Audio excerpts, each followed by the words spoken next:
watakan kasan Iran ta kafa tarihi, ta kafa rekod, ta ajiye tarihi wanda duk duniya babu kasan da ta taba baro F-35 fighter jet, batan babban jirgin kasan America wanda take yaki da shi F-35. Bayan ta baro wannan jirgin F-35, sannan kuma yau ta ƙara baro F-16 shi ma din, wanda a tarihin duniya babu wata ƙasa da ta taba baro wannan jirgin, babu ita. Iran ita ce ƙasa na farko da ta baro shi, wanda ƙasashen duniya sun ci alfahari, an ci fariya cewa ba wani abu da zai iya baro wannan jirgin. Wannan ƙasar wannan jirgin tana zilliya, wannan jirgin tana boyewa a cikin hazo, wannan jirgin tana mai gashi Iran ta baro ta cikin kankanin lokaci ba tare da bata lokaci ba. Bayan ta baro wannan, yau kuma ta ƙara baro F-16 shi ma din, wanda ya tabbatar ma da duniya cewa fa makaman da Iran take amfani da shi ba fa sun mafi kamfin makaman kasan Amerika da suke tunani hadari.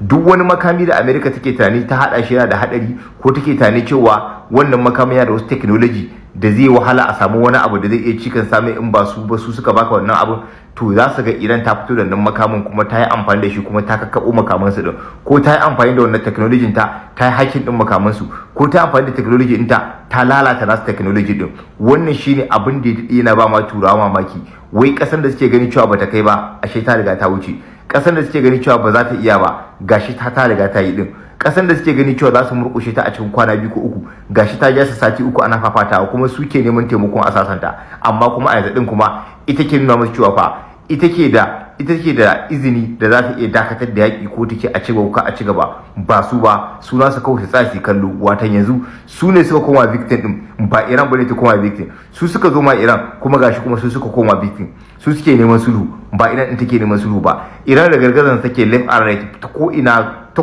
Iran da gargazan take. Iran ta ce za ta yi abu sai ta yi. Yanzu dai duk duniya ko da a ce nan gaba wata ƙasa za ta ɓaro F-35, to Iran ne nan ta fara kaɓo ta a tarihin duniya baki ɗaya, wanda kuma ba a tani Iran ta da wannan technology ko wannan makaman da ta iya harbo su ba, sai gashi ta ba su mamaki.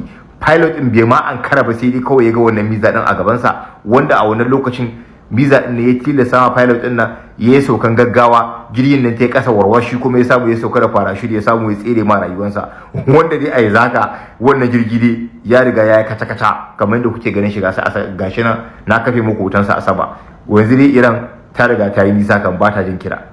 Watakan bayan fargaba da tashin hankali da kasashen turawa suka shiga da kasan Isra'ila, a Iran ta ƙara rugurguzan kasan Isra'ila, ta ƙara mai da hankali kan kasan Isra'ila cikin daren nan, kuma bayan harin da ta kai a military base ɗin ƙasar America da na Ingila a wannan a tekun India. Yanzu cikin daren nan kuma ta ƙara mai da hankali kan ƙasar Isra'ila, inda ta kai wani babban farmaki a babban birnin ƙasar Isra'ila, watan Diamona.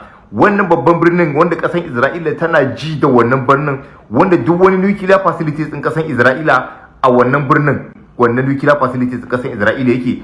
To Iran tana da gargazan wannan birnin a yanzu haka, wanda a cikin daren yanzu haka wurin sama da mutum 50 yanzu haka sun samu raunuka, wurin mutum 11 kuma sun riga mu gidan gaskiya, sun riga sun tafi kenan. Wanda kuma a yanzu haka helicopter da jirage suna ta yawo a sararin samaniya, suna ɗaukan mutane da farmakin nan ya afku da su, ana ta kai su asibitika mafi kusa. Za ku ga jirage ne ko suke ta yawo a wannan city din, inda mutanen kasan Isra'ila suna regretting me yasa ma suka fara farmakan kasan Iran ma tun da farko kenan. Wanda ina tane a tarihin kasan Isra'ila ta fuskantar dare mai muni ba kamar daren yau din nan, ba ta taɓa fuskantar dare mai fargaba mai muni da tashin hankali kamar daren yau ba. Inna lillahi wa inna ilaihi raji'una.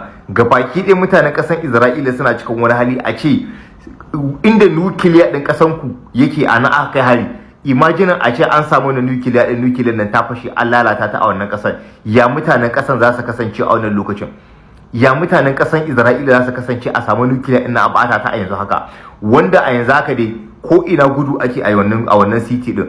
Iran da mata masa kauli ta ce musu ku jira a sha ruwa. Iran ta gaya musu ku jira a sha ruwa, kun mame ta ana azumi, to ta gaya muku ku bari a sha ruwa. In aka sha ruwa kowa zai gane kuransa.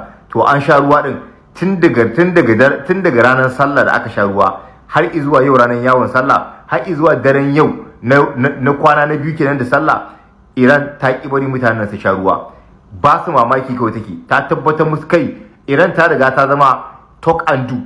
Iran ita ne nan talk and do, ta faɗa ta cika kenan. wannan sai Iran, dan ta faɗa kuma ta cika, mun tabbatar in ta faɗa din sai ta cika, ba ta faɗa ba ta cika ba. Dama ta gaya masa a sha ruwa, an sha ruwa kuma gashi an gani.